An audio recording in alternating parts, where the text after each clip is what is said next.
that is my job, and our job is to make sure that people in New Zealand see that there's a massive opportunity here, that actually it will be a safer community, it will be a place where there is higher levels of economic productivity, so if you work hard you can get ahead, that if you need public services around education of your kids, access to healthcare, that all of those things are upgraded. And that's why our government's been very fixated on a pretty simple plan: rebuild the economy to lower the cost of living and get the growth conditions in place, make sure we restore law and order and deliver better public services, particularly in the areas of education and health.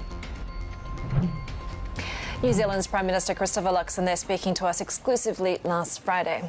And to the PN's point, a new survey shows that New Zealand workers are more pessimistic on the jobs market amid an economic slowdown. The Westpac McDermott Miller Employment Confidence Index has fallen to its weakest since 2020. And over the past 2 years, more New Zealanders have left for Australia for better opportunities in the face of a cost of living crisis. Let's put this story into a broader context now. Bloomberg's Paul Allen joins us, along with our Australia and New Zealand economist, James McIntyre. And Paul, I'll start off with you. And, you know, it's interesting, of course, because you are a New Zealander who has been in Australia for a long time. In that sense, the sort of brain drain across the Tasman is not a new thing. No, it's not. It's been going on for a really long time. And Chris Luxon there is just the latest New Zealand Prime Minister who's had to grapple with this problem, because it boils down to, as he said there, opportunity. The simple bare fact of the matter is that you can earn more money here as a New Zealander, so people tend to follow the money. There's a cheaper cost of living as well. Fuel, electricity, food, it all costs less. And it's so easy because New Zealand and Australia have a reciprocal agreement. Each can work in the other's country with no paperwork. You get a visa on arrival. It's all paperless. All you need is a tax number and you're pretty much good to go. So a lot of New Zealanders afford themselves of that opportunity. But as I say, it's been going on for ages. There's a famous quote from the former Prime Minister Robert Muldoon back in the 70s and 80s where he said, New Zealanders that leave for Australia raise the average IQ of both countries. Cracking joke, holds up after 50 years, but the problem's also still there after 50 years. People just leave for the opportunity. And, you know, in that conversation with the Prime Minister, there was this overwhelming sense that he's really trying to get animal spirits back into the Kiwi economy, right? If you compare the two economies, are the opportunities for Australia, you know, that much more outsized? Well, I guess, look, what you've got here is you've got two economies, different exchange rates, different monetary policies, but an open labour market. And so you've had the RBNZ that's gone very, very hard, very aggressive in its inflation fight.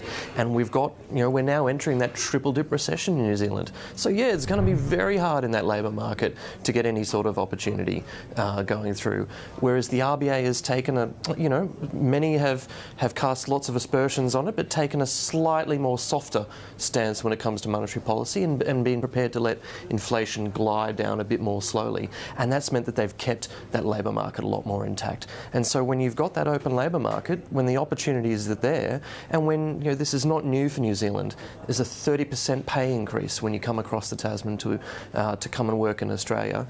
That attractiveness is there when the jobs are not in New Zealand. So, you know, there's a lot more work that Luxon, but also the RBNZ have got to do. And of course, when we talk about skilled migration, it's a key component to productivity, to growth and prosperity for Australia. But there's also the element of how much pressure it's putting on the inflationary side, particularly when it comes to net migration and dwelling costs. Yeah, absolutely. And Australia's got a problem in terms of its net migration, and it actively recruits New Zealanders in some professions like nurses, teachers, also other skilled professionals, police, and it does so with cheeky campaigns, usually based around the weather. But then when you get here, you have a problem. You have to find somewhere to live. Now, rental rates in Australia are at record lows, hovering around 1.39%. We've done a few stories on that this year. And the government's trying to address that here in Australia with help to buy schemes, supporting home buyers with the smaller deposits, having a lot of trouble getting that through Parliament. The Greens want more done, including winding back tax breaks like negative gearing, and the Liberals at the other end of the argument say, well, look, the government shouldn't be in the business of co-owning homes with people at all. And then you've got pressure from another sector as well, which is the tertiary education industry, which makes billions for Australia. But at the same time, foreign students put pressure on housing. So it really is a wicked problem for the government. I want to get your answer on this because on the balance of things, do you think migration as being an issue, you know, is that a sort of a straw man fallacy argument, or do you think it will meaningfully take the pressure off the housing market if net migration is reduced?